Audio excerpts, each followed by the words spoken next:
Hello, Martin. Welcome to episode 117 of Illuminating Rounds. How have you been? I'm good, thank you. It's very, very warm here at the moment, but so I'm kind of struggling. It's but like I'm the fine. Florida humidity, isn't it? It's Yeah, I mean, I think we're possibly underestimating Florida humidity, but it's definitely extraordinarily humid. And of course, we're not set up for it, are we? We don't have air conditioning. When I was growing up, we'd have a day like this, two days a year, maybe, if we were lucky. It'd be this warm. So yeah, very, very hot. We'll be growing grapes in our back garden soon and making our own wine. That's the future. Yeah, exactly. We enjoyed the heat and the sunshine at your house last weekend. Four of us turned up, or three of us turned up, and we got together to play some games. That's right. Do you want to talk about that? Shall we talk about? Yeah, so I had Indy coming over from Canada, and we thought that we perhaps have a couple of other guys turn up, and we could just have a couple of games, a couple of friendly games of ASL. And you and Simon stayed over, so I think Indy got a bed in the house, but because my kids are around and lots of people at the house, you and Simon slept in tents in the garden. Yeah, plural tents. We're not going to sleep in the same tent. And apparently, so the funny little story there was, obviously, like, I'm not used to sleeping in tents. Simon's not particularly. I know he's more of a camper than I am. But we're not. And it was hot, and my air mattress was pumped up far too hard. I was an idiot. I just thought the harder it is, the more comfortable it will be, which isn't true. And so I struggled to get to sleep, and all night long I didn't sleep a week, and I just heard Simon snore next door. And in the morning, I said to Simon, "How'd you sleep?" And he said, "Oh, I didn't get a wink of sleep. You were snoring all night." So we ended up thinking it must be coming from somewhere in the house or a bear. It was the most bizarre conversation to eavesdrop on, of you two trying to decide which one was asleep and which one was snoring. Yeah, the turns out the soundproofing quality of a tent isn't overrated. It's not very good. Overrated, yeah. Funny enough, I was in a tent just the weekend before that in Norfolk, and we had a thunderstorm, and with my eyes shut in the tent, I could still see the flashes of light. Wow. It was right above my head. It was absolutely pouring down with rain, and the weather was beautiful all day and the day after. But that night, it just absolutely poured down. Yeah. Oh, wow.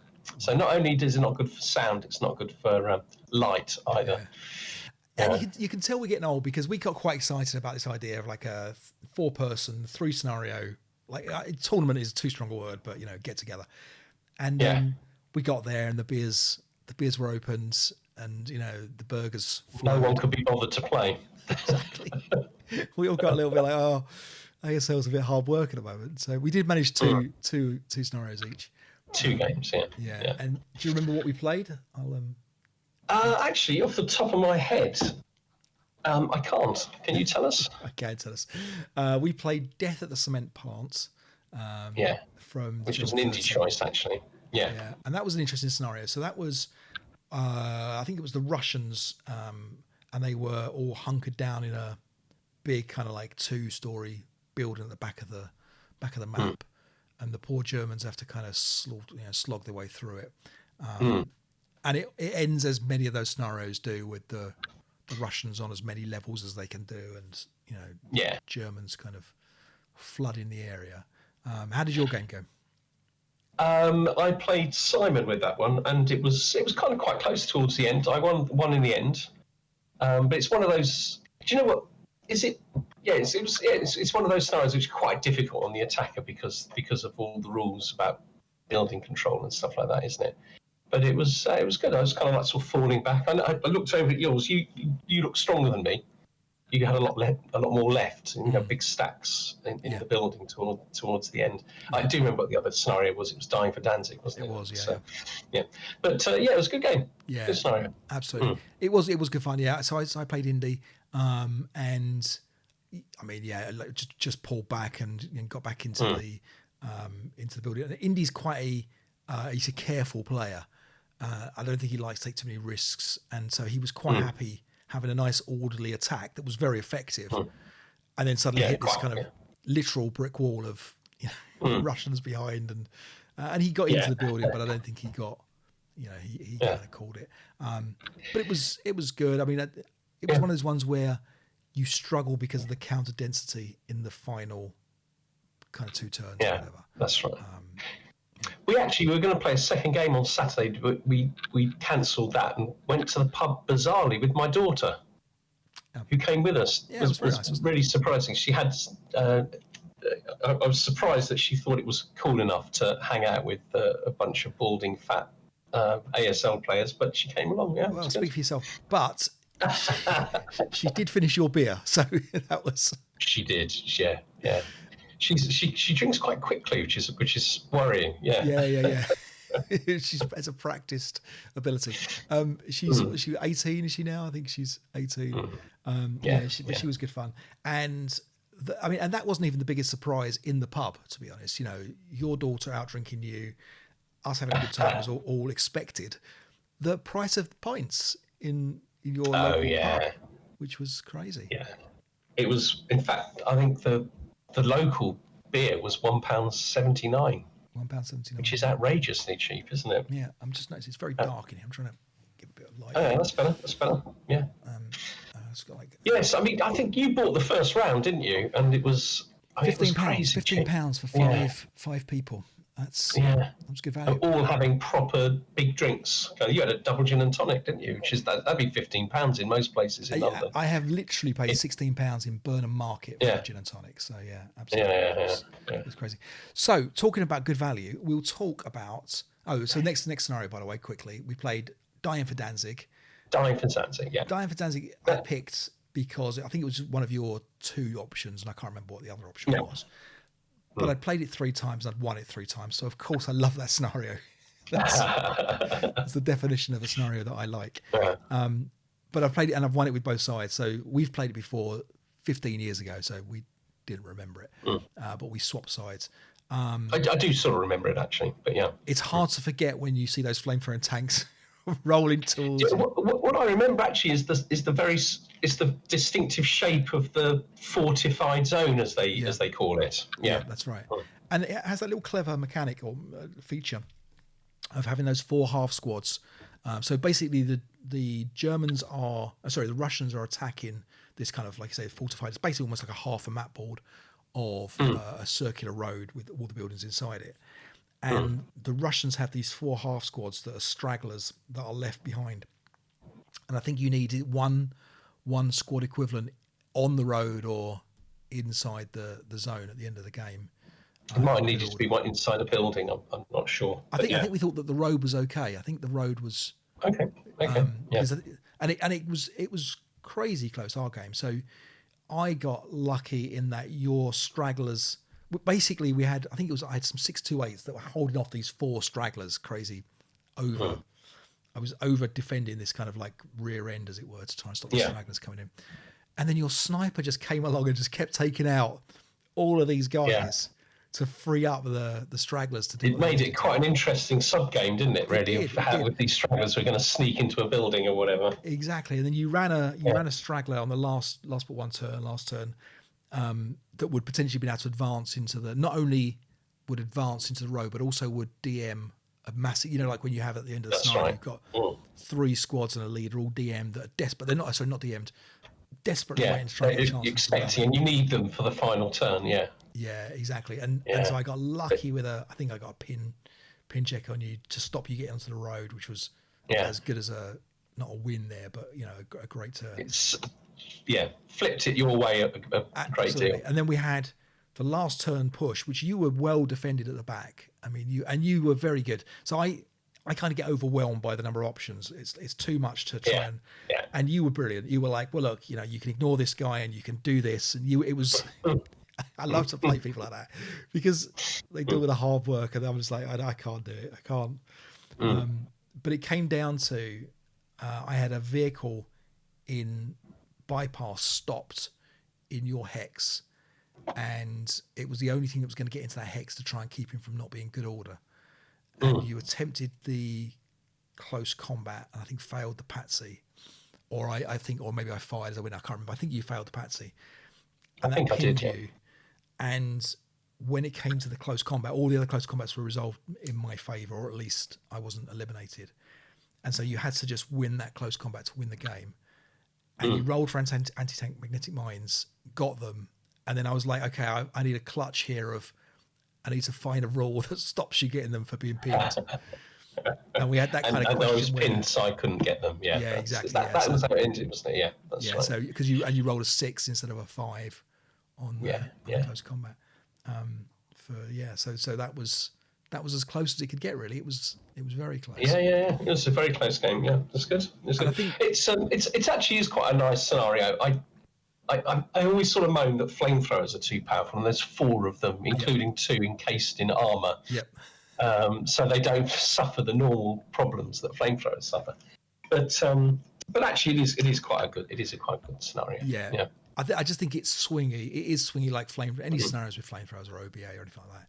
It's swingy in so much as if you lose those flamethrowers on the first couple of turns, or you lose the tanks for whatever reason, it's a really hard job. I think you need at least 2 of those in good working order by the end, and that means that you shouldn't be firing them every turn. Obviously, you need to be kind of, conserving your. But it's so tempting, a 32 flat shot or whatever, and those 12 flats from the other flamethrowers, and 24 flats every now and again. So that was good fun. We had a good time. We did. Yeah. And I think Indy beat Simon in the end on his one. Yeah. I mean, it was all good fun. So we all. I suppose. Yeah. No, Simon lost both games, I suppose. Didn't he? Yes, you won one, I won. But it was good. We had a good time. Every week, So anyway, I was going to talk about value because we talked about good value for our round of drinks. Yeah. So the new MMP, I'll get the details up here. The new MMP module has gone up for pre-order. So this is, I think it's Chef Dupont. I think is the, let me try and find it. So it's a drop zone, one of the drop zone Chef Dupont. And it is, it's got a map sheet. It's got 6 scenarios only 6 scenarios. A campaign game and a chapter and a divider. Okay, not going to be in a box. Yeah. And no extra counters. So, how much are you going to pay for that pre-order, Martin? What would you pay for that? I mean, I've just not realising you're going to ask me that. I've just Googled it and I'm looking at the price right now. So I think it seems reasonable. Let's put it that way. So so $24 I think is great deal. I think it's a great deal. Having a new campaign, which we don't play enough campaigns, and we could rectify that, but for whatever reason we don't, and that's fine. Yeah. But I think that's a good value, isn't it? So we're talking, if you think that the campaign is, let's say the campaign's worth 4 scenarios worth of stuff.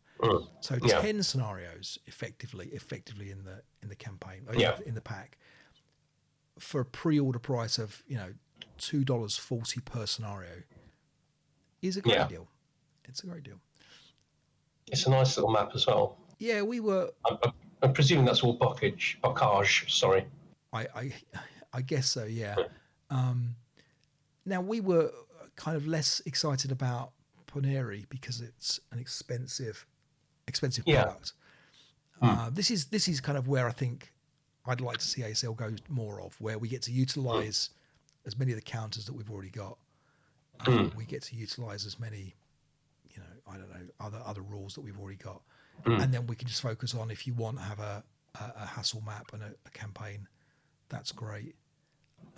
So I'm all for that. I think that's a me too. Good thing. Yeah. All right. You're engrossed. Yes. Sorry. Yeah. You were wandering around the map on.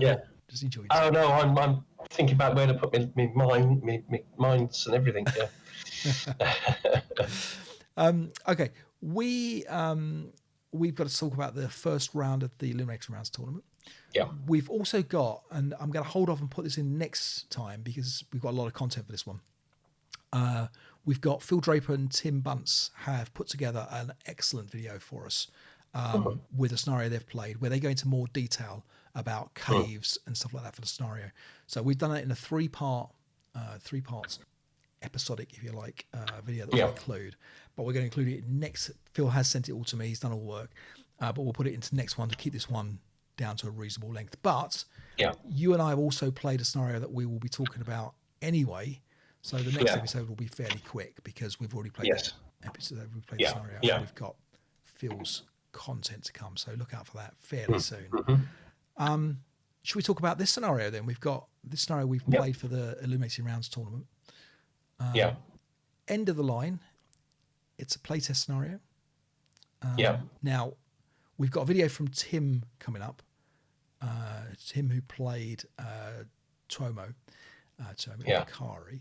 So he'll go into more detail about the scenarios. We won't really do it. But basically, we were playtesting one of the scenarios for a new scenario for the Ponyri. I guess maybe it's going to be an action pack or a journal or something like that. So what do we do? Just introduce it with let Tim go. I think go straight to Tim because I think he talks about things like the victory conditions and the basic setup. Okay, all right. So over to Tim and take it away. It's the first instalment of the Illuminating Rounds 2025 Vassal Tournament. I drew Tuomo Akari and am meeting and playing him for the first time, virtually of course. In the initial round, we are all playing a pre-release scenario by none other than Pete Schelling for the Slaughter of Ponyri Hassle. Even though I have the module, it's my first playing of anything from this recent product. The scenario is deceptive, and at first it looks fairly vanilla, but the inclusion of the trenches really gives this one its flavour. The Russian defender needs to know SAP 6 along with B27.5 trenches and its parent rule B27.1 foxholes, as well as B30.8 bunkers to make the most of his resources. Stealthy elite Russians, SAP 16, and hand-to-hand declaration by both sides, SAP 3, adds further spice. Another key one is Russian elite ammunition depletion, SAP 17, which makes the included inf gun a bigger headache for the Germans. Tuomo kindly let me decide which side to take, and not knowing anything about this scenario or SAP Hassle at all, I chose the simpler option to defend and considered my setup. It's clear the Germans have a real task to overcome the Russians, and the victory conditions are an interesting balance of both sides battling for control of the village buildings and exiting the German infantry off the west edge. I was uncertain as to how best to prioritise these different elements, but settled for defending the buildings in strength, as I felt the Germans would need to also focus their efforts on this and not rely on being able to sprint off the board. To do so, I set up the inf gun to dominate the road and village. I felt the lack of concealment terrain here would not be an issue, as the position was more important than keeping hidden. I planned to have crossing fire lanes in the north, while putting my 527s in the middle to be up close and personal. My southernmost sector was lightly defended, but looked bigger with dummy stacks. I was worried about a sweep south by the Germans, but hoped that my planned mid-game reposition and north-south fire lanes protected by the inf gun and troops in the middle sector would be hard to overcome. The random positioning of the wrecks was not ideal, but also not terrible. Finally, the trenches were a key part of the setup and were placed to support the mid-game reposition, ease of movement from flank to flank, and enable a bit of cat and mouse on line of sight in the southern sector. With B30.8 in play for buildings, the trenches are a very helpful fortification. Game turn 1. Tuomo's Germans entered much as I anticipated. However, my fire lanes failed in the north, with both the MMG and LMG breaking on the initial shot. I felt in immediate danger, but was able to eliminate a half squad as first blood. In the centre and south, I was conservative, with a little fire and one German MMC breaking in the orchards. German advancing fire was ineffective, being a theme during much of this game, and Tuomo advanced his units to close. But having kept 1527 concealed in F52, no Germans advanced there. Russian turn 1. In my first player turn, I had limited but unsuccessful prep fire, and otherwise withdrew in the north and the centre and repositioned in the south. The one exception was assault moving a concealed 7-0 leader into F52 with the aim of a shot at an ambush later in the turn. The German defensive fire phase was ineffective, barring a break in F50 and encirclement of the stack in F52. A great play by Tuomo, which gave pause for thought for any advance and close combat, as it would cause my units to become CX. In the end, I went for it and succeeded in the ambush and hand-to-hand close combat against the German squad in E50. Side benefits were the elimination of the MMG, control of the building, and infiltration back to a safer location.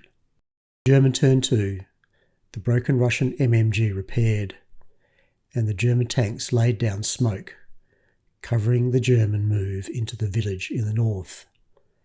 This attack started badly though, with a very rare PTC leading to a booby trap and elimination of the half squad headed for I-50. The attack inched forward elsewhere. The Russian line repelled some of the attackers, with ineffective advancing fire. Tuomo held his squads back from close combat, mindful of not losing more troops, but establishing some solid fire groups in the process. In my turn 2, I was now faced with decisions about whether to continue my aggressive defence or complete the withdrawal to the planned mid-game position. To kick off the prep fire, the INF gun fired and broke the 467 in H50. The squad in crest status in H55 fired and broke up the fire group threatening it. Elsewhere I withdrew, using the trench line for safety where possible. Tuomo's defensive fire began with laying dispersed smoke to avoid interdiction for the squad in H50, a classy move. Elsewhere, firing options were slim, with the main opportunity against H55 failing to have an effect. In the advancing fire phase, the unit in G55 was pinned, now a juicy close combat target. I then advanced my units either into CC or into the mid-game positions, with the repaired MMG and the other LMG now in the planned locations for fire lanes. These close combats both went my way, with a hand-to-hand declared in the south, as the 467 was pinned, and a normal combat in the north, eliminating the 467 and casually reducing the 447. That was a tough turn for the Germans, and Tuomo's player morale was being tested, his task becoming harder with each unit eliminated. However, he regathered himself and prepared for a final effort. Game turn 3. Tuomo's sole prep fire into G55 ELR'd and broke the 447 there. The movement phase began with the Mark III overrunning the 237 in the trench in the north with another ELR'd Rusky. After some half squad running around in the south, the next tank rumbled into the village in the centre, bounding firing and again ELRing a squad in H52. Things were definitely looking better for the Germans with this push. To add to the swing in momentum, a German hero was created in H51. German advancing fire went without event, and the Russian Brokies routed where they could, the trenches being treated as buildings for this purpose. The Germans advanced along the front, knowing that time was now also against them in the race to the eastboard edge. Russian turn 3. I again had the option to retire, but felt now was the time to deal with a telling blow to the attackers. Things started with the ATR missing the deliberate immobilisation against the tank, but quickly improved with the infragun breaking the 467 in the street. A follow-up rate of fire shot missed the half squad in the Borsite location. The 527 formed a fire group to break the adjacent squad in H52. The leader's morale check yielded a sniper, which wounded the leader trying to rally the units in the north and DM the brokies there. Things were suddenly looking grim for Tuomo. A further prep fire yielded another morale check and sniper, and this time killed the leader up north outright. That was 3 sniper checks for Russians in this game for 3 results. An opportunity now came to surround the broken Germans from the 8-0 in J52, declaring CX. It ran some low-end defensive first fire and made it unscathed into G52. Tuomo called it at that point. 2 broken units were likely now unable to rout, and he just did not have enough even to scrape a win. Post-game thoughts. Try as he may, Tuomo could not make his attack land any telling punches, while the Russians seemed to have success with most of what they tried. The dice certainly played their part here, but while my average dice was only 6.94, it's all about when you get your luck. I suspect Tuomo's average was materially higher. Notwithstanding this, I was happy with my setup, my overall plan, and how I executed. A mix of fighting withdrawal and targeted aggression.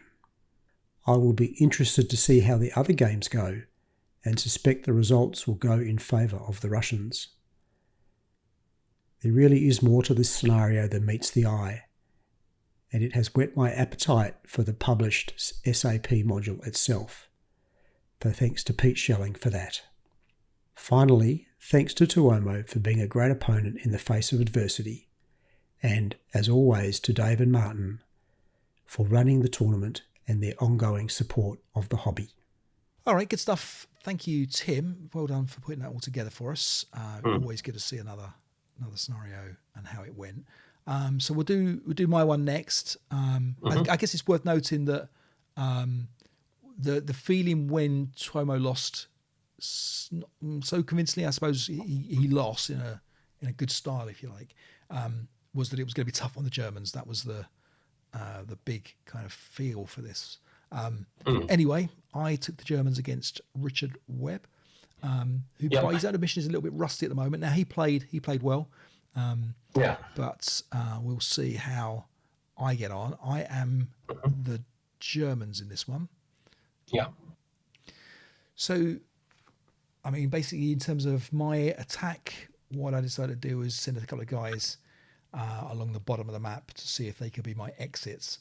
So just to clarify the victory conditions, we've got to get off as many exit points worth of people as the Russians have control in the buildings. And I think the Russians at the moment have got something like 24 buildings, something like that.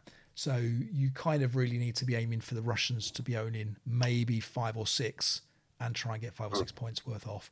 The tanks, the tanks don't count, do they? It's non-crew infantry only for exit victory points. That's right.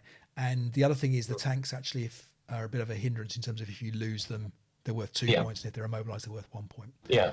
So. And I like that's very clever because they're very useful to help achieve the victory conditions. Yeah, that's right. Of course, the more you use them, the more you potentially put them at risk. That's right. So my 8-1 leader is labelled in the tank here. My feeling is that I'll forget him or I'll move him. So the tanks are almost identical as well. 75L and 75 Star aren't a lot different. It's the same machine gun, same armour, pretty much the same movement. So it's not crazy. So straight away we start rushing with the guys down here. There's a rule in the Ponyri map about the grain being light grain, isn't it? So it's easier to traverse, isn't it? Yeah. Yeah. I did about easy to traverse. It was half a Oh, hindrance. sorry, no, it's the same to traverse. That's right. It's Yeah. yeah. Half a hindrance. It's +1 for every 2 That's right. fields, basically. Yeah, fractions rounded down. So Yeah. yeah. So on come the tanks to try to Yeah. elicit any shots. Richard is being quite cagey. This is a good shot that Yeah. I missed completely. Yeah. Get a little bit lucky. Yeah. And it's horrible on the edge like that when Yeah. it's difficult to see somewhere to route to and rally. Yeah, I was convinced Yeah. these guys were dummies here, but they weren't. So that was They weren't. awkward. Yeah. That could have got a lot worse. Yeah, exactly. So I've kind of I didn't mind this first turn. There was not a lot of damage to me. So we have a little bit of final fire. Germans have a lot of firepower, don't they? But it's at the beginning, it's quite difficult for them to bring it all to bear. Like That's kind right. of that sort of little 2 or 3 buildings kind of thing. And what Richard does really well here is voluntary breaks when needed, just to get out of the way. Doesn't hang around to be killed in close combat. And we start doing some count ups to make sure that we've got the right number of buildings and everything. And what Richard did here was he added a little counter here so we could see number of buildings and the number of exit victory points. The fussy thing about this scenario is you are constantly recounting and checking number of buildings and stuff like that, which is a little, it's not like just get 3 points off or whatever. Sure. You're doing some maths each time to try and make sure you're remembering what's going on. So everything got a bit bogged down in the in kind of my feet, what the tank's doing. And this was quite an interesting move from Richard. He kind of advanced this guy into the open ground, got away with it.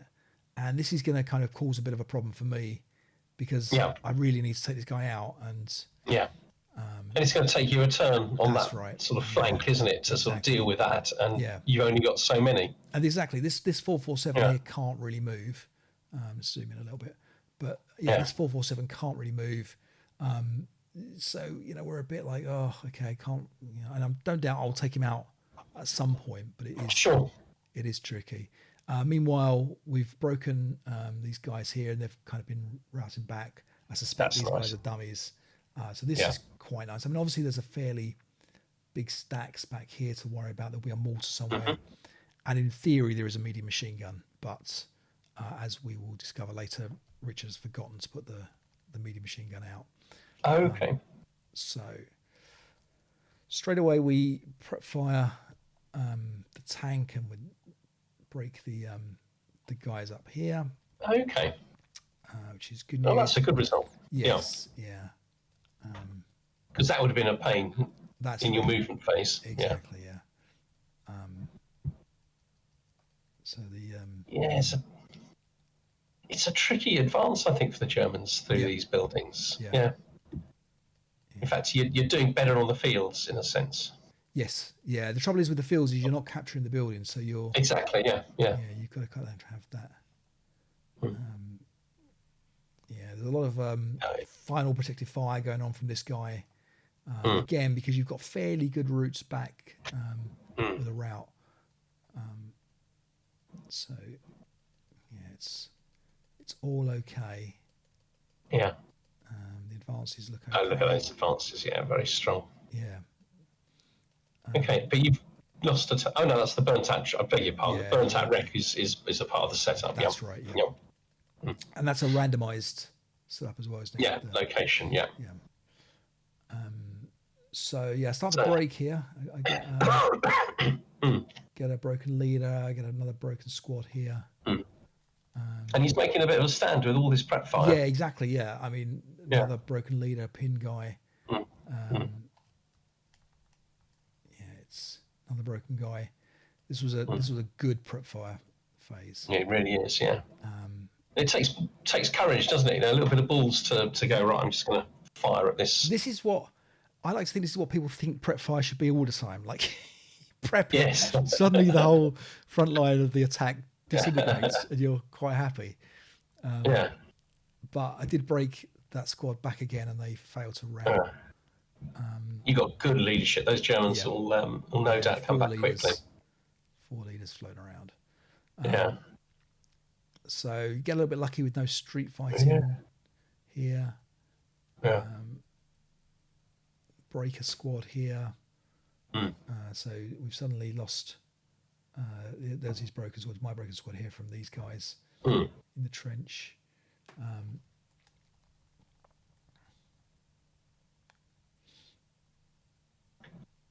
Wow. Yeah. It's very hard work. Now, interestingly, this is my turn 3. Richard said on his turn 3 he was thinking about resigning. Oh, really? So he's got an infantry gun somewhere which we haven't found yet. Yeah. But he was just saying, I've got so little left. So the melee goes. The thing is, this scenario is all about trading Russian squads for time, I think. Yeah. This mortar has revealed itself and is doing a great job. DMing these guys. Which is typical, isn't it? Because I can't get a mortar to do anything in in my entire ASL career. I don't think a mortar has ever achieved anything. A small one. Yeah. Maybe the American ones or the French ones. French ones are good, yeah. Now, okay, so this guy, the Russians, run out of the building, charged through, and what happened in the game was that Richard had first of all advanced it or moved this guy out here, non-assault move, and I kind of said, okay, well that's a loss of concealment. He's like, oh no, wait, I've changed mine. It's a bad move, and that's fine, no problems, don't mind. So I was like, oh, that must be dummies, right? So these guys here, in my mind, are dummies, okay. And this guy, for some reason, I don't quite know why, has charged up and then has run back in again. Like, okay, whatever. But I'm thinking, okay, so now I know, right? But suddenly, we've got these Russians now running around my backside, which is a great move from Richard here. These guys are all broken back here. It's all looking quite grim. It's extraordinarily difficult, yeah. So a little bit of and suddenly I haven't made any progress. I kind of feel like, it's turn 3 and I've suddenly been kind of turn 4 now. So the tanks, run around. Working hard, they're doing their job. I assume this guy's a dummy. He's not a dummy. He jumps up. You spent the whole game assuming that everything that was concealed was a dummy. Exactly. We get mobilised with the right. So that's another point for him, isn't it? Because the tanks, one if they're immobile or withdrawn, 2 if they're destroyed. Yeah, exactly. This guy that I knew was dummies, didn't know it was dummies, but these were dummies. So that's those. The fact that your main advance is mostly in leaders now, without sort of squads and half squads. Yeah, I've got this one guy here, but I'm like, what? This is all right because this guy here, the 8-0 and the 4-6-7 down in Q whatever, are going to jump into this dummy stack, and then they're going to beat these CX guys somehow. Hoover up these buildings. And then life's good. Okay, life's good. So, what's the worst that can happen? It turns out that's not a dummy stack. It's a 7-0 on its own. Yeah, I bounced back. Okay. I'm like, okay, fine, no problems. But now I'm CX, so okay. It's not terrible. Up comes the infantry gun, breaks one of my guys. Gosh, it looks. Yes. So I'm assuming he's not thinking of conceding at this point. Well, this is it. I thought. Well, this is just. I don't know if I'm getting anything off at all here. I'm like. It looks to me like he's doing quite well. Yeah. Yeah. Exactly. So. But I have got some sympathy with him saying he hasn't got anything left. Yes. The top. So you got the infantry guns. I can't see any Russian infantry in the top half of the board. Exactly. Yeah. So I kill the leader in close combat. Got that out of the building. So life is good now. It's all about what's going to happen down here on this close combats. In the back rank of the board, and can I clear up the infantry gun? Okay. So this mortar is still being a pest. He's still, breaking everything that goes near him. Infantry gun breaks another one of my squads here. These guys are coming running back. So he's kind of starting to outnumber you down there, isn't he? even got the conscripts that might come back, Yep. and this amazing mortar. Yeah, exactly. Now, luckily, I get lucky with the tank that breaks the squad or breaks the crew here. Oh yeah. Richard cleverly opportunity fires. This was a nice move, a risky move. So opportunity fires the guys on the back rank in order to get rid of the CX and hopefully survive my 8-3. And then he goes to the close And then combat. gets in the close combat and double ones me. Oh, Yeah. So I rolled. I know I don't get a roll. I just rolled to show what was potentially happening. Yeah. That's brutal, right? Because I mean, not only do I lose the 3 points, but I also lose the point for the building. Yeah. Now got to And he's totally firming up at the bottom now. Yeah. That's Yeah. that personal morale check. Now I've got one turn left after this. Is brutal. So penultimate Turn 5. Yeah, I have to pull back the tank. Yeah. But at least you're moving. I mean, you are moving now. Well, this is it. This is because he has no infantry left, really, that can do very much. So these guys are all running back. It's almost down to the maths now, isn't it? Exactly that. Exactly. Yeah. So we jump and grab a load of buildings. And you've got red guys ready to go off. Now, another double one down here on the rally of these conscripts, self-rallying the conscripts. So they are back, but they won't really have an awful lot to do. But they can get all the way around here. And they can make it difficult for you to get more guys off. Yeah, exactly. Because I mean, I've got this CX leader and here. Potentially recapture these build. I suppose you have got Germans around, but I mean, it's only a leader next to the conscripts now. So yes, that's right. Wow. So yeah, these guys are all back. We finally sorted out the mortar squad, and we pin the. So pinning this guy here is good because it means he can't do a lot really. So coming up to the Russian last turn here. So he captures the building again, kills my leader, captures the building with the conscript squad. So now I've got one squad that's in a possibility to get away, and I've got something like he's got 9 buildings. So he's effectively got 10, and because of the tank. So I need to get 10 points off. So we're doing some maths here. It's the last turn. Richard goes out for a celebratory cup of tea, I think, to let me do some maths. He thinks he's got it. I don't blame him, to be fair. No, 100%. So we start the turn. I have to prep fire to break those guys. Yeah. Just get rid of these. That's nice, getting all those, picking those buildings up at the top. So we start to get the guys off. Yeah. And we can literally see the building thing, and that's what you've got to get to. Yeah. It's nice. That's nice to be able to see it like that. Yeah. So we get more guys off. Yeah. That's a big jump. At this point, so at this point, and this is the end of the game. There's nothing left. Yeah, there's nothing left. I've got 8 points off, and I think he had 9, and maybe 10 with the build. I can't remember if we added or took that off already. But basically, I think I lost by 1 point. I think was the thing with the Russians. And I think you did pretty well in that last turn. Like you couldn't have kind of made more of what you had, kind of thing. Right. But it's frustrating to lose by such a small margin. But I'm sure it feels pretty good for Rich. Yeah, he played very, very well. He, like I say, he forgot his medium machine gun, so that would have helped a lot. And so there's that. If anything, that makes it a more convincing win slightly, doesn't it? Because that would have been it's quite a big asset, isn't it? Yeah, it was. We can assume it might have broken on the first roll or something like that. I guess so. A very good game. It was a very good game. So it was good fun. Just played it in one evening. Didn't take too long. And it was good fun. So well played, Richard. He's into the next round. And let's take a look at the next one. Okay, Martin, let's have a look at next scenario.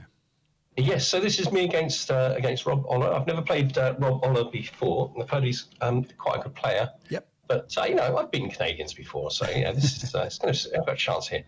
I think it's a really, really interesting game actually, and I think it's very, very cleverly defended by Rob as we go through. We'll see. Anyway, I felt like I had overwhelming firepower here, so I'm launching off with a lot of confidence.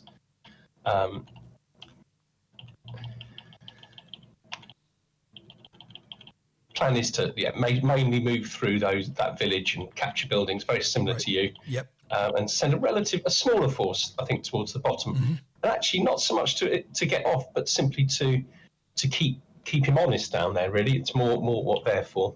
Mm-hmm. But we start exchanging fire.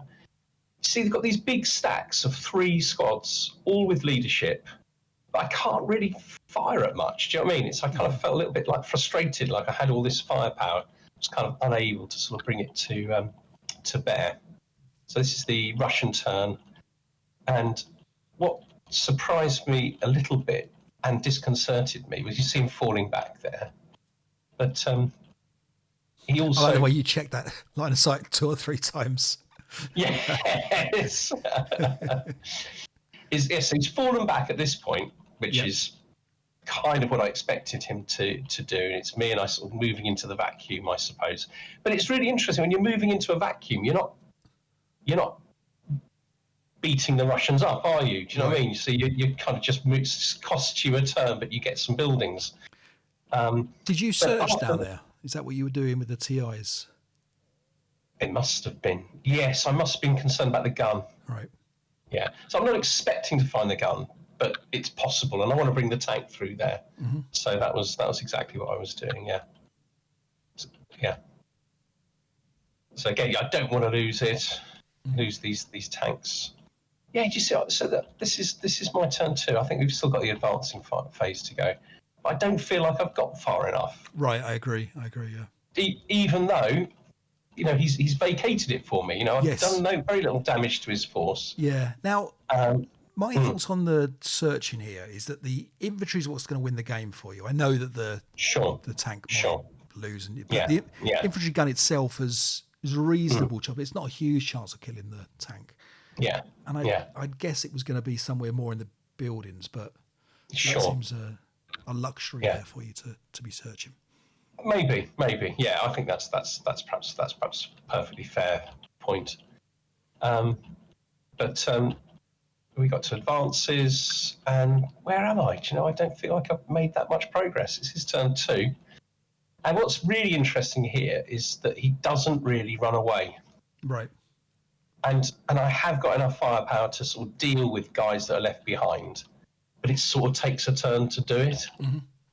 And I thought this was how I was kind of able to win a lot of battles against Rob, but strategically he always had me. Do you know what I mean? Yep. Always, he knew exactly what he was doing. I totally failed to get the Russians at the top. That H20. So that's now my turn. Now they're in the way. Yeah, it's very similar to what I had the problem around there as well. But look, my prep fire doesn't break them. Yeah, exactly. Yeah.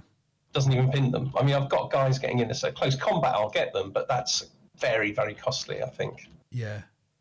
I was wondering whether you run a tank in there and maybe freeze them in motion, stop them firing out, run round, but it's dangerous. Sure. Yeah. I mean, that's. Yeah, definitely. But now I feel like I'm making some progress. I've broken some guys. I've got a tank next to them. And you haven't taken a lot of losses, have you? No, I haven't had many losses. That's true. And here's my 2 half squads. Remember, the 2 half squads at the bottom, all I'm wanting to do is to make them to keep some guys at the bottom. Right. While I, in my head, smash through the village.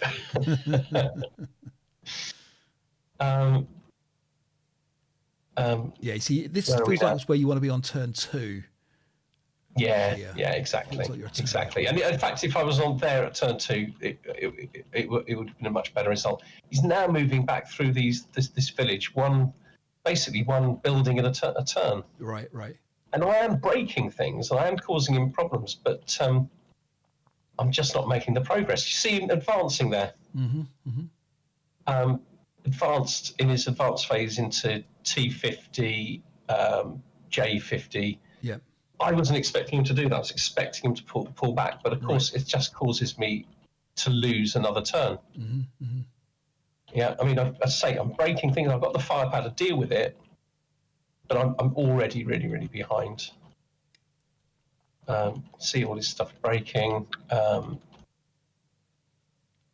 Yeah, he's almost overprotected down the bottom there, but I assume a couple of those are dummies because I assume that everything's dummies. Yeah. But even so, he still's got 3 squads there to deal with 2 half squads, really. Exactly. Yeah. Yeah. So, remind me, so I go to tools, don't I? Load continuation. Tools, load continuation. Proceed anyway. And 2.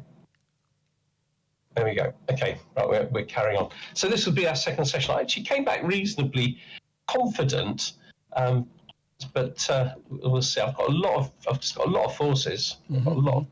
I'm breaking his stuff. Right, so I get careless, lose a tank.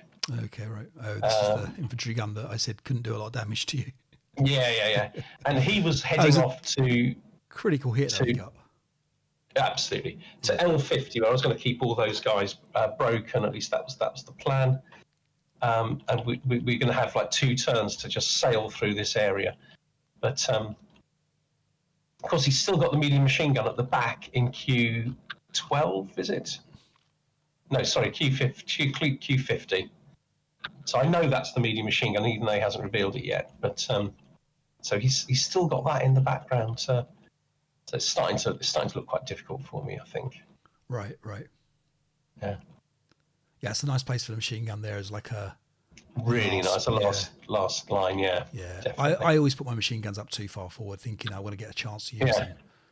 Exactly, yeah. But actually, when you're sort of struggling and clutching towards the end of a game, suddenly the medium machine gun's massive, isn't it? Yeah. And you can lay fire lanes. You can do all sorts of stuff.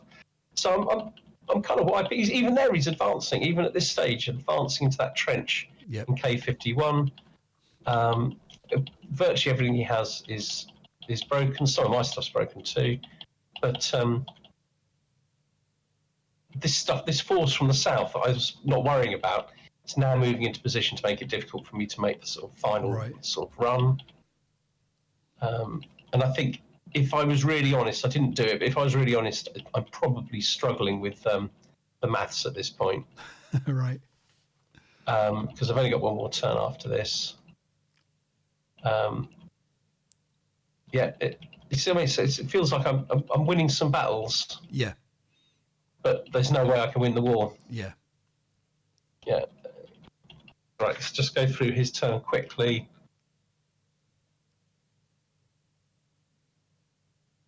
Yeah, lots of defensive. And there's such a big set of buildings at the back here that need to be taken to. Yeah. So I have done the maths, so I know I can. It's like sort of possible for me to win, but like very difficult. Or is this us counting them up? Oh no, so I've given up. Yeah. It was a very good victory for he done well, didn't he? For Rob. Yeah, it's a very well played game. I mean, these 2 guys here. I mean, these guys have got to ask themselves some questions about what did they contribute to the. Absolutely. Yeah, but it looked like a tough game. I think this is the thing. I think so. When I spoke to Pete about this, he said that it started off very pro-Russian, and he swung it. Pro-German, and he swung it to be a bit more pro-Russian in the balance taking. And he may have gone too far towards the Russians. He's not sure, but it's kind of given him a bracketing kind of thing to zone in exactly where the place is. So far, three Russian wins. Who's up next? Okay, so we don't have a log file for this particular game, but I think that Mike and Jason played by email. But we have 4 key end of turns. So this is the end of turn 1. Jason is playing as the Germans, and Mike is playing as the defending Russians. And the summary says Jason moved his German infantry on a broad front, and we can see that. But I managed to break 3 squads and a leader with the 76mm gun early on. Then he used the tanks aggressively to get into my backfield, but a lucky deliberate immobilization attempt by an anti-tank rifle was successful. His crew failed the resultant task check and abandoned the tank, and were broken from shooting by a Russian squad. So that's turn one. We can see that. What I can do is, and what's interesting about this one, whilst you look at the next one, is that he's not really going for the buildings. He's going straight for almost for the exits, perhaps with the exactly. Yeah, which is an interesting approach. Yeah, exactly. So we have the end of turn 2. You might need to sync with me. Let's sync up with you. Okay, yep, got it. Right, and now we can see there's the abandoned tank, can't we? Yep. I can't see the gun. The gun must be. Oh, it must be. It's over there in M56, isn't it? Yep. And then Jason tried to overrun the artillery with his other tank, which survived. And my subsequent HE shot again immobilized his tank. The crew suffered the same fate. That gun doesn't look like it has line of sight to the tank there.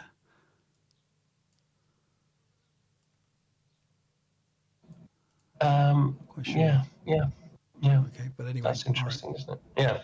Okay. Oh wait, no, this because this is a weird fence, isn't it? But I think that's just like it's a fence. It's not a wall. Yeah, that's why.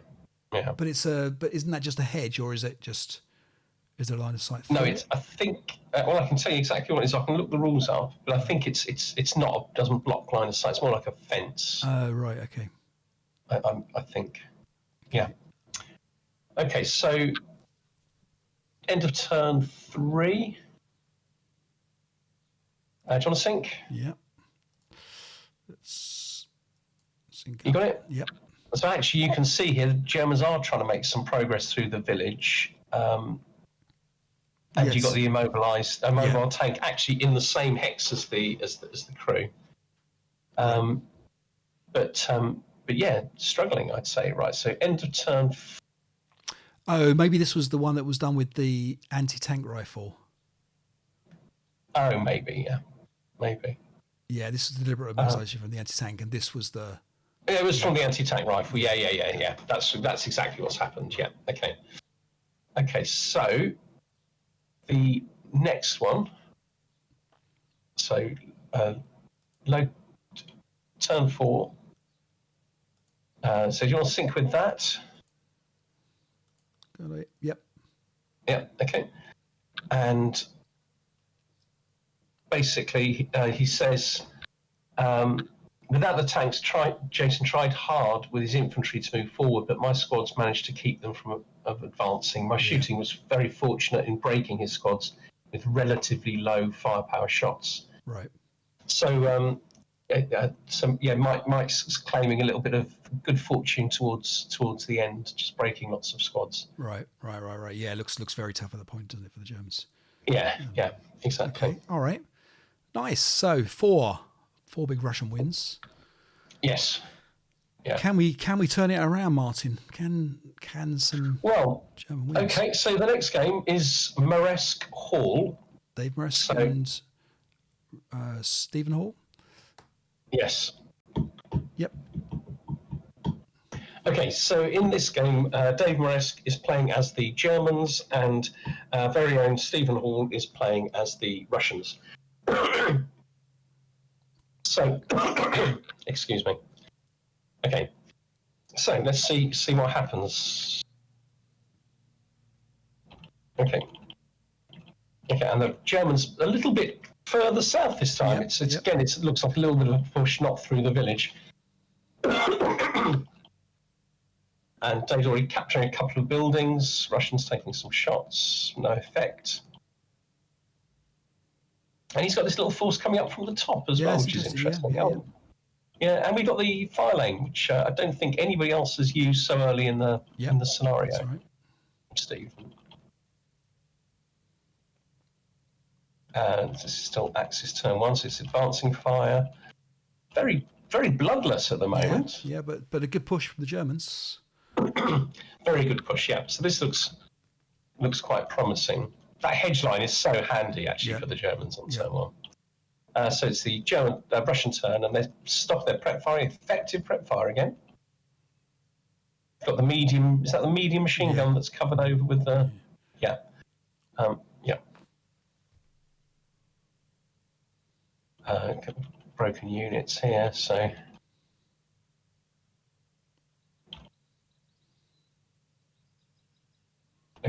Okay, so we're now back to German turn 2.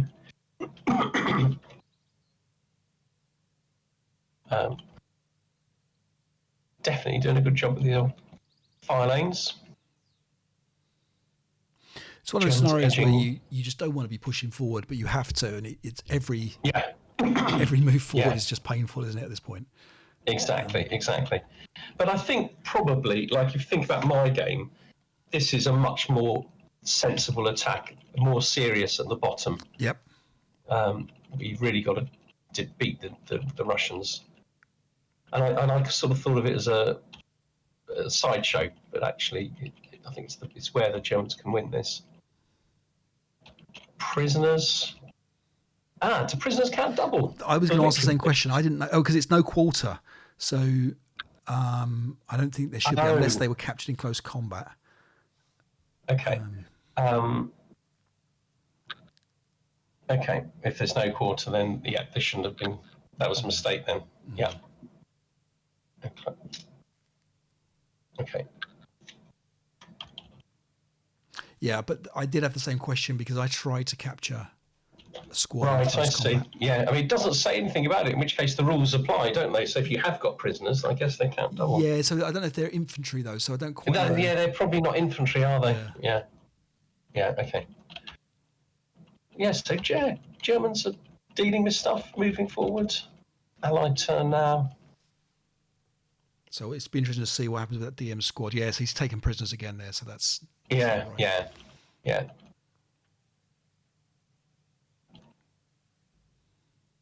Axis turn 3, and we see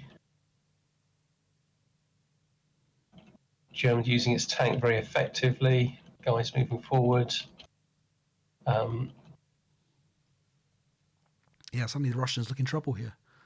Yeah, absolutely. So there's nothing between, if you're looking for a grain field to defend your backline. Yeah.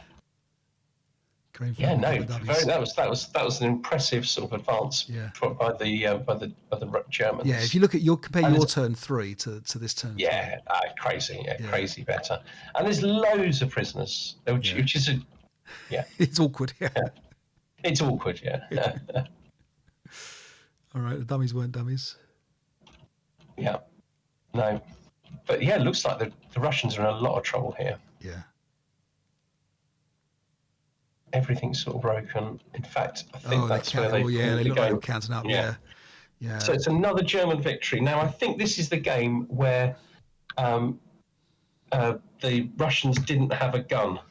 I can't remember now whether it was illegally placed or whether he forgot to place it. Okay. But they didn't have the gun, so that made it a little bit easier for the Germans. Yeah. And also Russians not. I know that many of those would have died for failure to rout, but Russians not surrendering would also help a little bit with Russians because they can pull back. But that does look a bit overwhelming there for the. Yeah, absolutely. The okay. So, nice. Okay. So is it 4-0 at the moment? Yeah, 4-1. 4-1. So in this one we have the Germans being played by Asad Rustam, and Tom Repetti is on the defence as the Russians. First thing I noticed is these counters, these sort of green vehicle wreck counters. I've not seen those, and you can see the underlying terrain behind them. Yeah, you say green. That's fantastic. Transparent. Yeah. Yeah, they're definitely transparent. Very nice. Yeah, very nice. Okay, nice. Right then, let's see what Assad makes of this one, and here we go. Okay, so we've got fire lanes again, some long range fire lanes. Which that's a nice place for a fire lane, isn't it? Yeah. Yeah. But in force on the bottom. I think that's very interesting. Then using the tanks for platoon movement, not platoon movement, for armoured assault. Mm-hmm. And even carrying tank. No, so you can't carry at the moment. Oh, it's a can. Yeah, carrying infantry on the tanks as well, which is interesting. Okay, so that's the advances, isn't it? So we've got, I guess that's where we are. Advanced a lot on the south, it has to be said. Yeah. And we got Tom's response. Oh, where's he going?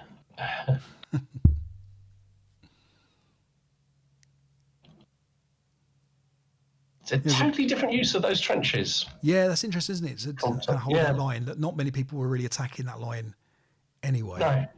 Yeah. But nice use of them. Yeah. It's very interesting. But of course, it gives him a sort of a strong point, I suppose. Yeah. Above the axis of advance of the axis. Okay. So we've got the Germans pressing forward again now. There's a big stack of broken guys there at the bottom. Oh, yeah.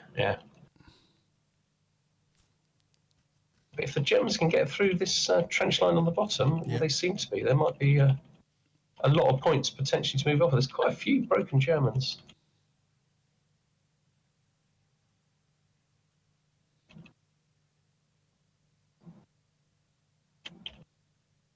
They're all getting sent back to rally in the grain. Yeah. Not even proper rally terrain that's available. Nothing available. It's Allied turn. This looks tough on the Germans already, doesn't it? Here, it does. It is starting to look tough on the Germans. Yeah. Russians are just kind of. Russians moving guys around. Yeah. I mean, it's behind the I'm not quite sure who's attacking and who's defending anymore. It's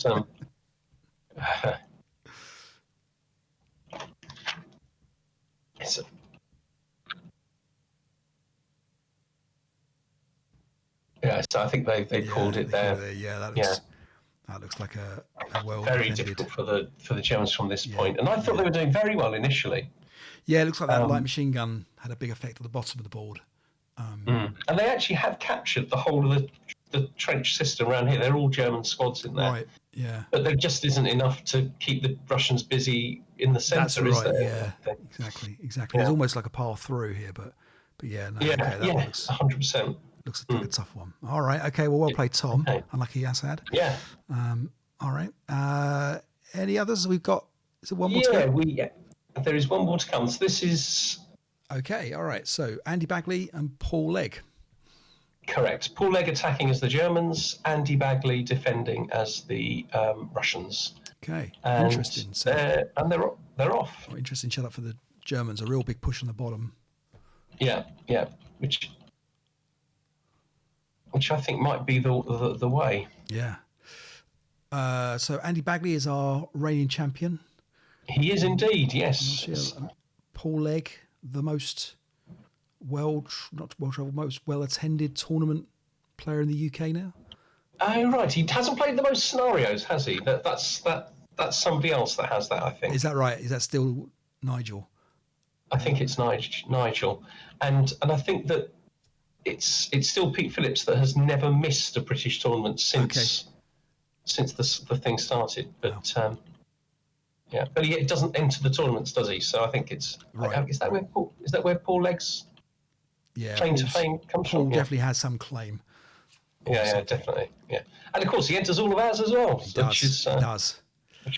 Which is great. So end of turn one.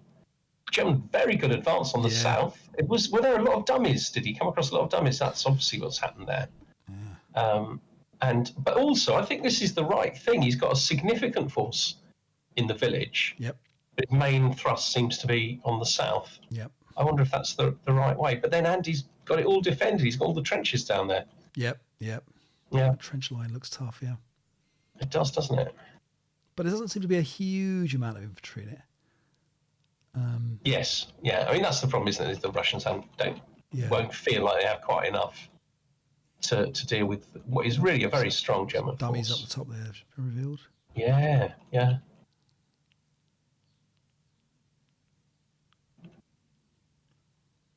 Yeah, that gully slows the Germans down a lot. Really slows them down. It is quite handy for them having the second hedge line. That can help us, though. But yeah, it definitely slows them down.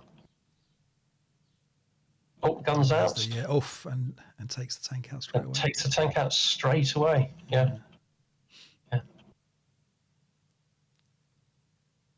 So this is the kind of thing that I had trouble with. That 527 in G52, just in the way, you know. Just otherwise, it seems to be going okay, but that's really slows you down. Coming towards the end of German turn to sprouts, isn't it? So you've still got advances for the Germans, I think. No, it's Allied turn 2. Okay, so beautiful being able to move in those trenches relatively safely. Yep.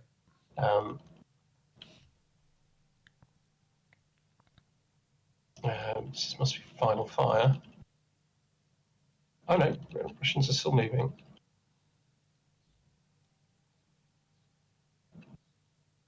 Well, no, we're in routes. So Russians did very little really in that turn. Yeah, got advances now. So it's interesting. It's like Andy's got Paul to some extent like boxed in. There's like literally a right angle there, isn't there? You've got the two lines perpendicular. And that always looks really sort of strong to me. Like you've got a shoulder and you've got the main line. Right. Flanking the German advance. The gun's nicely placed. It's got plenty of targets, hasn't it? Yeah. And Germans going at it manfully.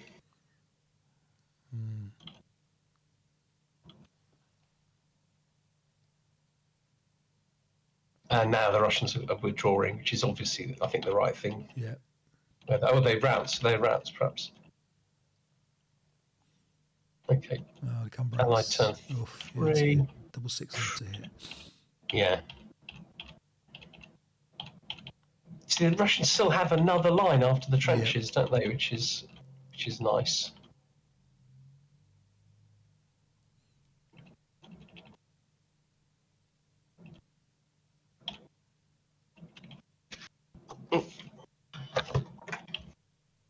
So I'm sticking to bits of paper here. Yeah, Germans have suddenly been held up, haven't they? They're really held up. That's right. It's Axis turn 4 now. Turn 4, yeah. Can't see any prep. It's just doing routes, isn't it? I guess. Rallies. Is there going to be any prep fire? That'd be interesting to see.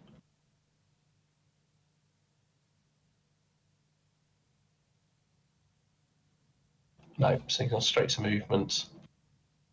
Yeah, they found a real unit down there. Yeah, they perhaps weren't expecting.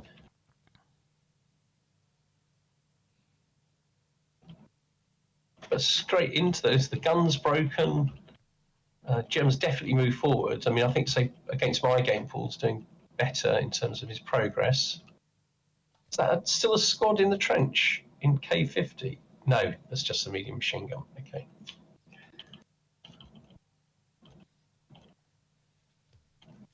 So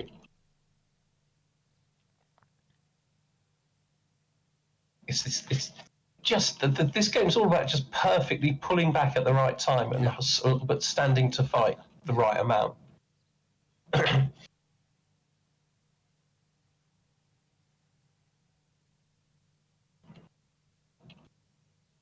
I'd like to see Toby playing this as the defender.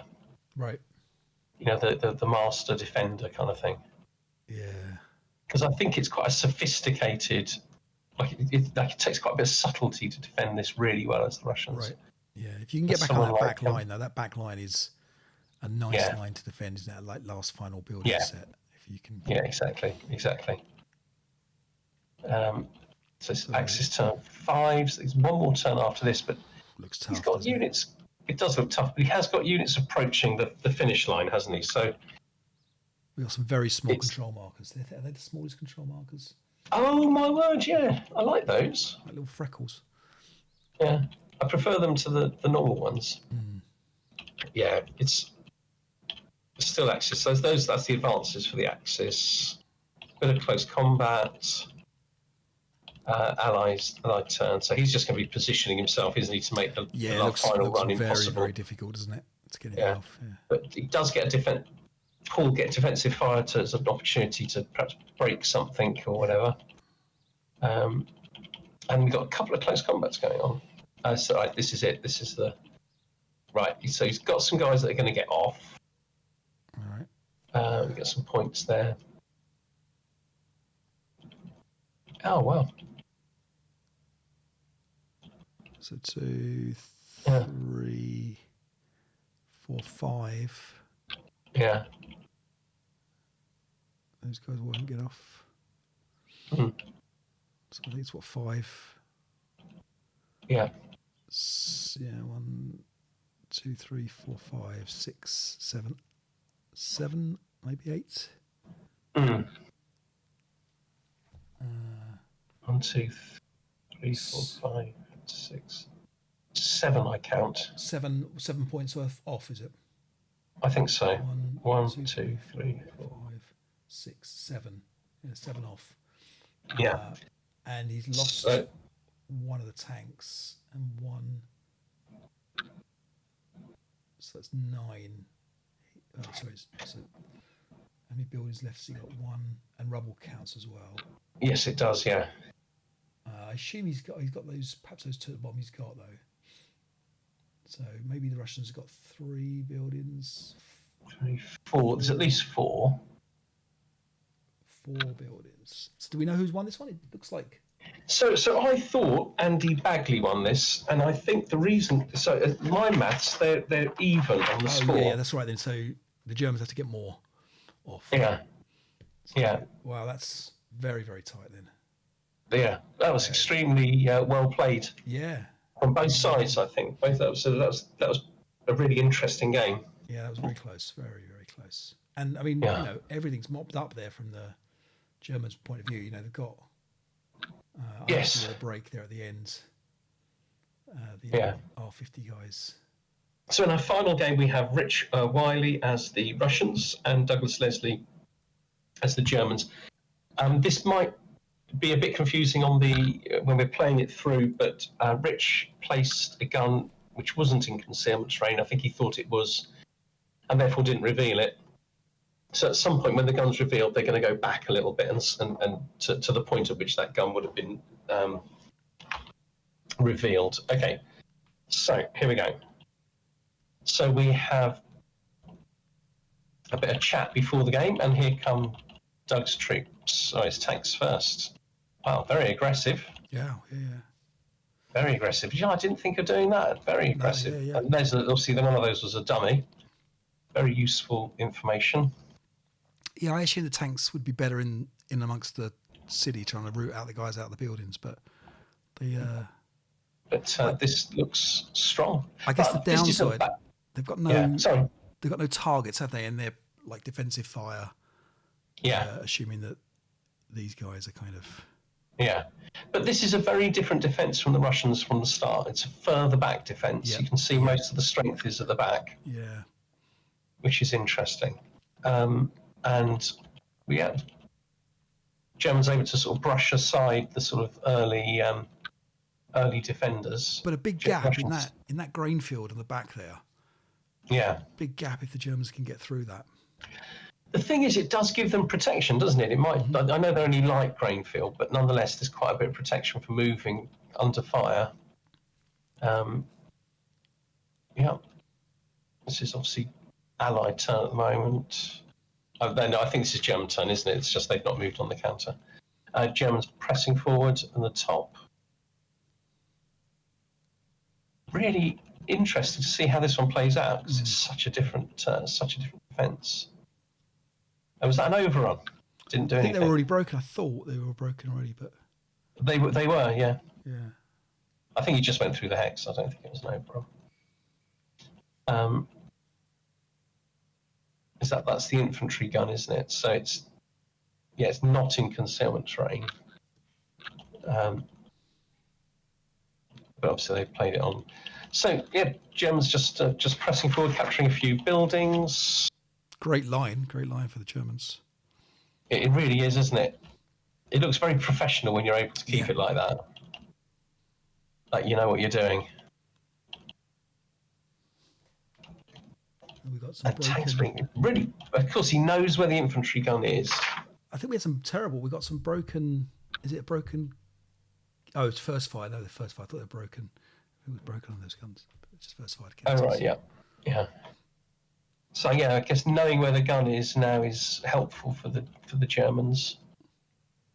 Although the tanks are still in line of sight of the gun, aren't they? Is the crew broken? No. Yeah, the tanks are actually in line of sight of the gun.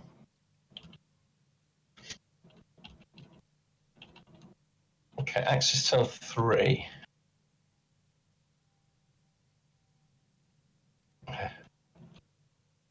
Pressing forward on the bottom.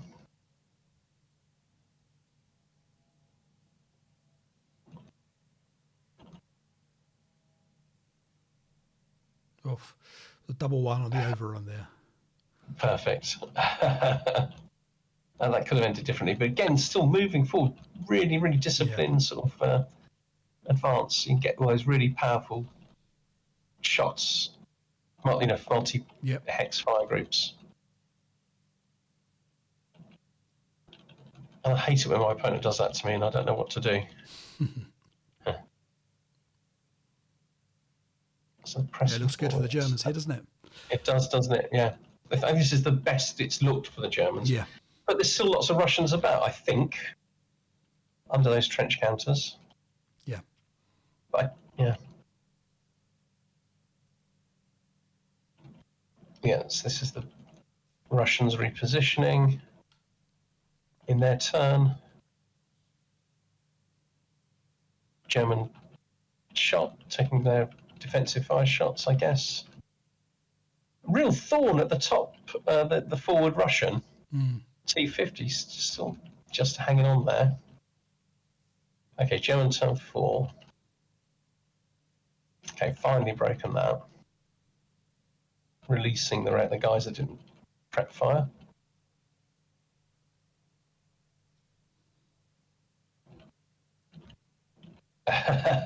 Tank is flipping around. Yeah. Okay, overrun.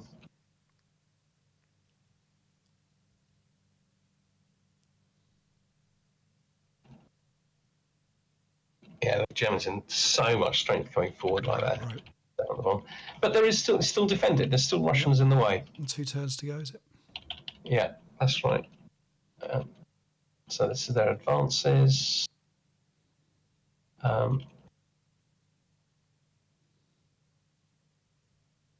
Okay, right. Allied turn 4.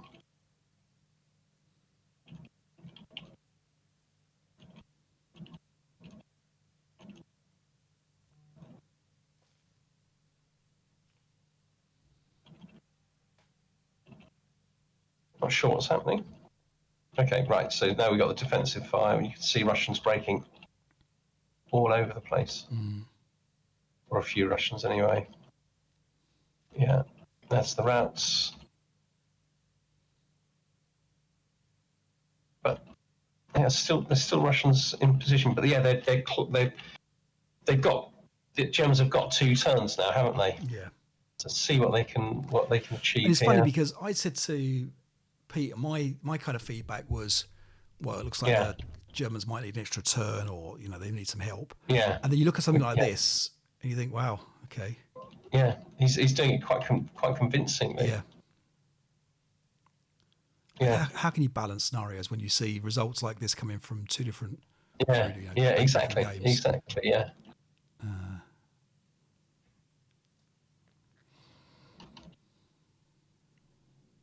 I think balancing scenarios is the hardest thing. Okay, Russian turn. I think that was them moving. Oh, these are German advances. Look, I mean, Russians are going to really struggle, aren't they? Got that one little Russian squad there that might capture a couple of. Exactly. But there is a big stack of Germans near him, waiting for him to try. But you can pass morale checks. You can pass 4 morale checks, can't you? It's yeah. Yeah, I'm not sure what those counters are. I'm getting white counters on that. I don't know if that's right. I think what that is I don't know what that is. Okay, I think what it is because we've got different versions of Vassal. So I got the latest. We got the latest version of Vassal. This was almost certainly played in a couple of versions back. Okay.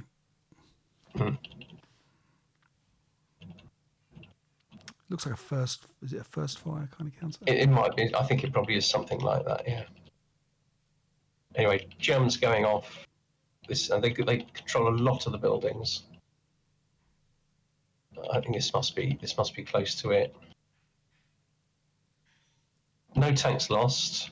So it's all about the Russians controlling buildings. Yeah, the Germans have easily won this now. Yeah. The Russians don't get the final turn, do they, to kind of try and capture a few back?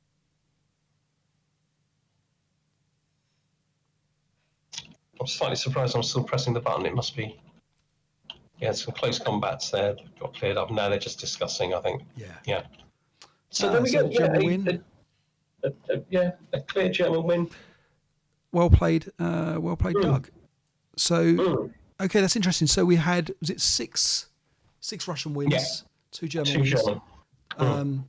I guess the Germans show it can be won there. I don't know the relative.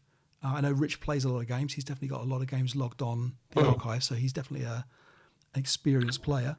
I know Assad is not as experienced, for example, as Tom Rapetti. So there's that to be taken into account as well. But I mean, I guess we'll leave it to Pete now to figure out. Yes, that's his problem to work that out, isn't it? Yeah. We will we'll put together all the feedback that the players have given us as part of the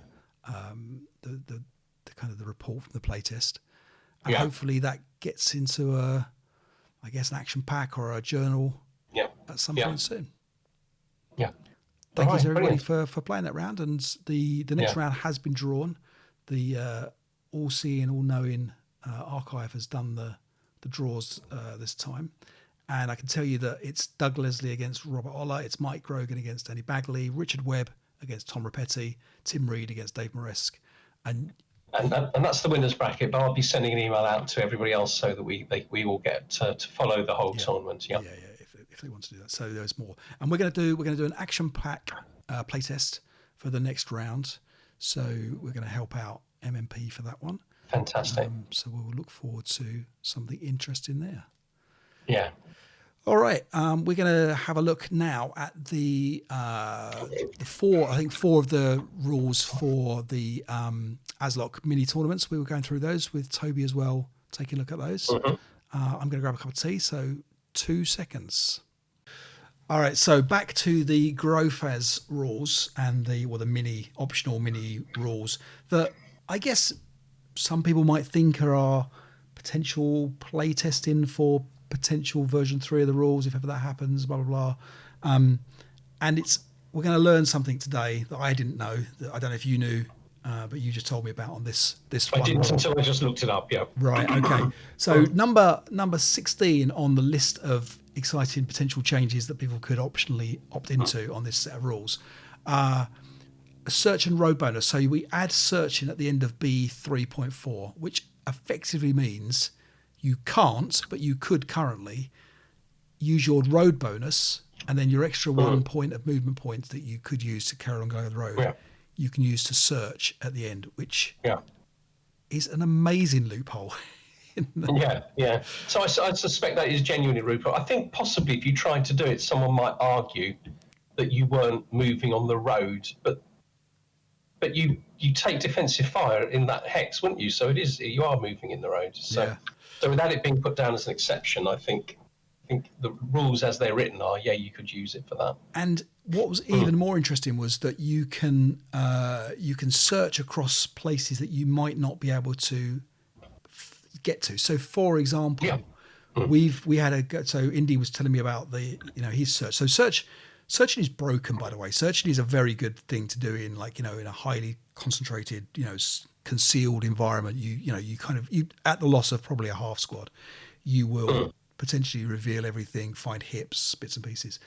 But if you want to unconceal, let's say for example you've got a whole stack and you can't bump them because you can't get up to the steeple, let's say, or whatever it might be, you can search and that will still reveal, even if you are adjacent to the hex, but not obviously to the location, you will still search. So there can be 3 floors up and you're adjacent and you can search all 3 floors. It's a very interesting way. And at least like the roundup is, what do they call it? Is the one you do in prep fire, is that called rounding up? Mopping up. But mopping up. But at least that one, it does cost you all of your movement, doesn't it? So there's some logic to the fact you're going upstairs and checking in the cupboards or whatever it is that they're doing. Yeah. But it's very, very efficient. Yeah. So that's a risk, is you have to roll a dice and you might only get 1 hex or whatever. But yes, it is good. That's very true.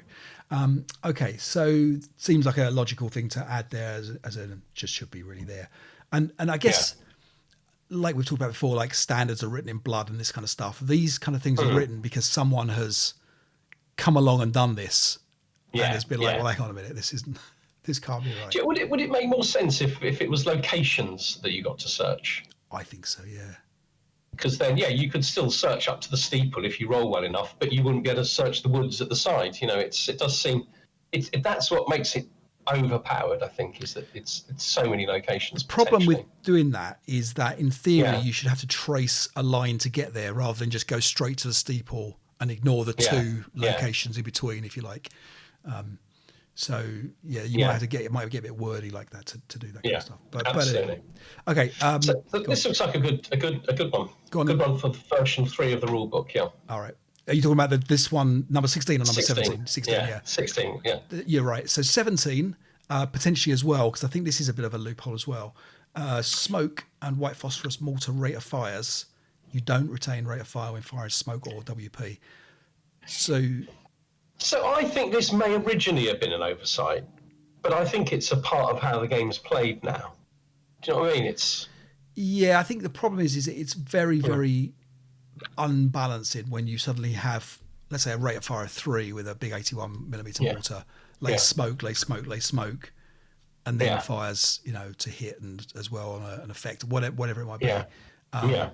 Having just 1 smoke shot seems right, and it then is consistent with, is it tanks that lose rate of fire? They can't do it.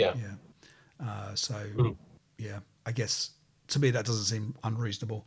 A smoke. This is an odd one. Yeah, smoke and white phosphorus malfunction. When a weapon rolls a malfunction or a disable result that is greater than the weapon's special ammo number, the weapon is not malfunctioned. I know you'd love this one. Yeah, low ammo. The weapon is out of the ammo type, but it's not marked with fire counter, so it could then fire another. So I know, because you're not keen on the whole these sorts of things. Yeah. To me, it's built into a part of the game that you fire it. Whatever you're doing, there's always that risk that that's going to malfunction the gun. But sometimes smoke is really. And I don't know, sometimes it's first shot of the game and you lose the key weapon. Yeah, I can see why people get frustrated with it. Yeah. So, I mean, it's only on the smoke and white phosphorus though, rather than APCR or something. Yeah. I mean, it would be great if that was saying any kind of special ammo, because that would just basically mean, okay, well, you just haven't got that ammo, full stop. We haven't broke the gun, because that's the thing, isn't it? Pass us an AP round. We haven't got one. Okay, pass me an HE round. Whatever. Yeah. And I mean, not necessarily AP and HE, but because they're standard. But I would say, although I suppose if your depletion numbers, got an AP depletion number, but like an APCR or a heat or something like that, those kind of those kind of shots. It is tough, isn't it? Especially as often you've only got like APCR on a 4, for example, or something like that. So you're kind of doing it just for the extra roll. Yeah. And disabling the gun with that is frustrating. But then if you'd have, if assuming you'd have got the same roll with an ordinary AP round, you'd have still rolled a double 6, I suppose. I bang on about this a lot, and I'll do that one more time. Yeah. I don't feel like ASL looks enough at the feel bad moments of ASL. I think they do it for the historical, as best a ball game can, historical accuracy. But the game would be better if they look at feel bad moments. And I do think that because I read There's on the Bell Tolls thread, the horrible thread that I don't like to see new posts on at all on the forum. Yeah. There was talk of one of the players who had died, I think, but he left ASL due to bad dice, right? And that's crazy. Like, why would we ever want? Now, I get it. Dice are always going to affect you. I know that you're gonna, I'm gonna see have a 8 down 2 at you. You're gonna run a double 1, and you're gonna battle hard, whatever it is. I mean, that's okay. We get that. But when that's not quite as feel bad as, I broke my gun in the last moment in the last thing, or there are those kind of things, or a double 6 to rally attempt that on my 10-2 or whatever. I don't know. There are some feel bad moments that we could do with, just feel good. See, I think I think we always disagree on this, really, and I think that's where the drama and the suspense comes from. I think it's why when you are 100% losing a scenario, you fight on, because that feel bad moment. And don't forget, every feel bad moment is a feel good moment for someone else. I do. Of course, it's sad if somebody leaves the hobby because of their kind of reaction to dice and things like that. But that's the game, To me, that's the game. So I think we're always slightly different on this. No problems. But I don't think it's realism that MMP are trying to achieve. I think they're trying to achieve drama. Okay. I think this is much more like a Hollywood war film. Yeah, no, I agree with that. I agree. Than a real war film, than a real battle. I think real battles, people sit around trying not to get shot for a long time, don't they? Right. It's not that exciting. Yeah, but I mean, at the same time, there are still, and I get that, the rules are the rules, and we're never going to really change them. Yeah. But and you're right that they don't go for historical points in terms of things like how tanks get used and this kind of stuff. But at the same time, I still feel like they have a responsibility to make a fun game. And like, if I look at other board games that we play, and I know you and I don't play very many board games against each other, but I play a lot of board games. There's not that many feel bad moments in board games. There's a few kind of like, I wish you hadn't have done that, or you stole my wood that I was going to get, or whatever it might be. I don't know. But if you look at, for example, things like the 1800 series of games, the 18XX stuff, the feel bad rule in that, I don't know if you've ever played these, but the idea is they're kind of like a train game. Most of them revolve around train and track laying, and then the management of your aging train stock and getting new trains. And it's a stock market kind of simulation in there as well. But the feel bad moment in it was always this idea that you could suddenly dump all your stock, and so suddenly someone else is now the owner of a train company they didn't really want to be the owner of. They just wanted to be like a little share owner. And then they are forced to upgrade all their trains, and the company doesn't have enough money, so they have to use their personal cash, something like this. It's kind of, they're saying about rusting trains and this kind of stuff. And it was a real feel bad, but a clever, you could kind of manipulate it into get like that. With ASL, you always feel like that feel bad moment is a little bit out of your control. There's no, that's the kind of thing. Now, again, I don't think I'll ever leave the hobby because of that, but I don't know, just things like the rate of fire. But don't you think, like, you aiming your 88 double L gun at a Sherman tank, and you go, right, no problem, double acquisition, I got -2 leader on him, I've got APCR, I've got everything. Yeah. This Sherman's in a lot of trouble, and I'm going to win the game, and it can be a dud. You can malfunction the gun, and I think without that, it's essentially chess, because you take, once you're in a position, the outcome is certain. I agree. I completely agree with that. So, and I love duds. Duds are the little lifeline you get, Because you get the hit you want, which is the one you're worried about usually, isn't it? You go, all right, brilliant, I got the hit. Yeah. There's always that, or it could be a dud. And I love the idea of just a shell just bouncing off completely. That's absolutely fine. I don't mind that. And I don't mind the malfunctioning if, for example, just give me a labour counter on the repair attempt. Okay, I do quite like the labour idea. That's quite a nice idea. Because it's soul destroying to just roll not a 1 on the repair attempts. It's like, come on, like, I need it. Yeah. I don't know. That's what I mean, like, for example, and this is the thing about, like, historical accuracy, nonsense.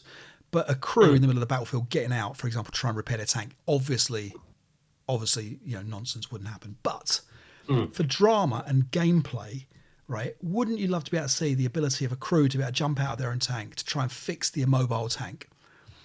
And, it's getting a labour count on it every turn, and it's going to get better and better. And if you can keep that crew, that's drama, and that's excitement, and that's telling a story.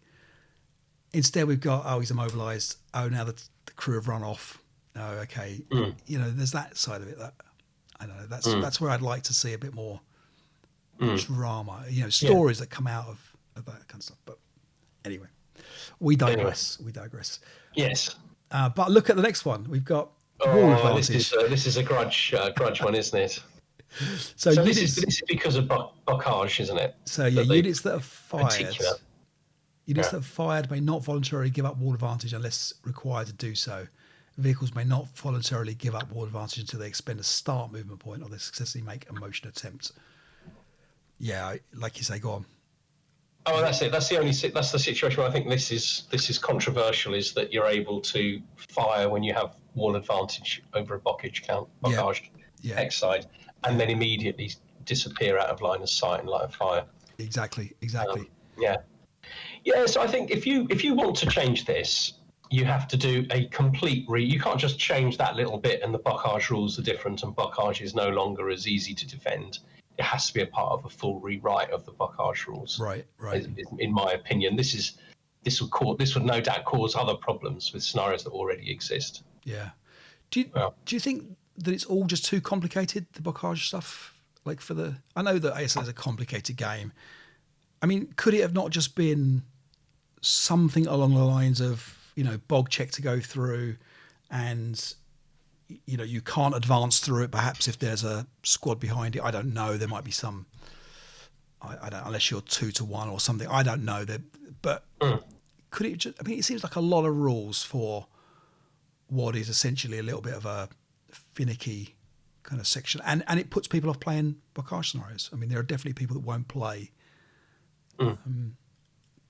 Is it that complex? So you've got so obviously you've got to get your head around the wall advantage rules, but those are in every scenario. The line of sight rules are a little bit tricky.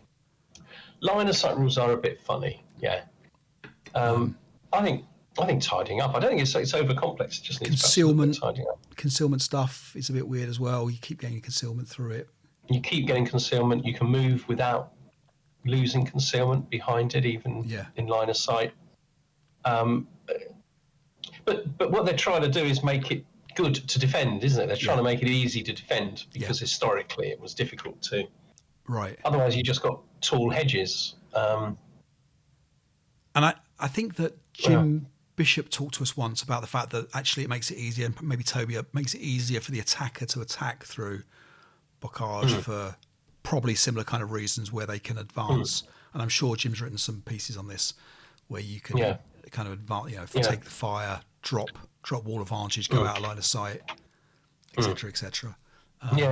So, I don't have strong views. I don't think I'm thought about it enough to have strong views. All right. Well, let's hear what Toby's strong views are on these four. Okay, so a few more thoughts on proposed rule changes. Up until number 20, which is where we start looking at blockage, which really needs to be looked at, I think, all together, because there's some big changes there. So, the first one, 16, is just about changing road bonus a bit. Just a sensible tweak, make it a bit more realistic. Nothing wrong with that. Doesn't have a big impact, but just makes the rules more common sense. 70, the smoke thing, where mortars can't retain rate of fire when firing smoke or white phosphorus. This is a biggie. It's one I agree with. Not only is it more realistic, but also I think this has a big impact in making it much easier for game designers to balance scenarios. Because if you give someone a mortar when they're attacking and it's got smoke possibilities, there is a chance, if they retain rate, that they could, plop down several smokes. There's also a chance that they fail to get any smoke at all. So, and that can have a big swing. One set of dice rolls can have a big swing in terms of the balance. So I think that not only is it more realistic, but it will also, as I say, make it less dicey, make the game less dicey. So it's got a double impact. The one regarding weapon malfunctions, again, another slight tweak to make it so that, either you've got a smoke round or you haven't. You don't have to fire, get a malfunction, discover you didn't have one. So again, common sense to a certain extent. The wall advantage one is interesting, I suppose. It makes sense, doesn't it? How can a tank lose wall advantage without moving? To move, it's got to start up. So, not got a problem with that. The interesting one is about units that are fired can't give up wall advantage. So, that stops really, I suppose, it's mostly relevant with Bocage, actually, where you can get that odd situation where a unit could prep fire with wall advantage, start the turn with wall advantage, prep fire, and then later on say, I'm losing wall advantage, I'm going back into the building that's in this hex, and making themselves sort of invulnerable.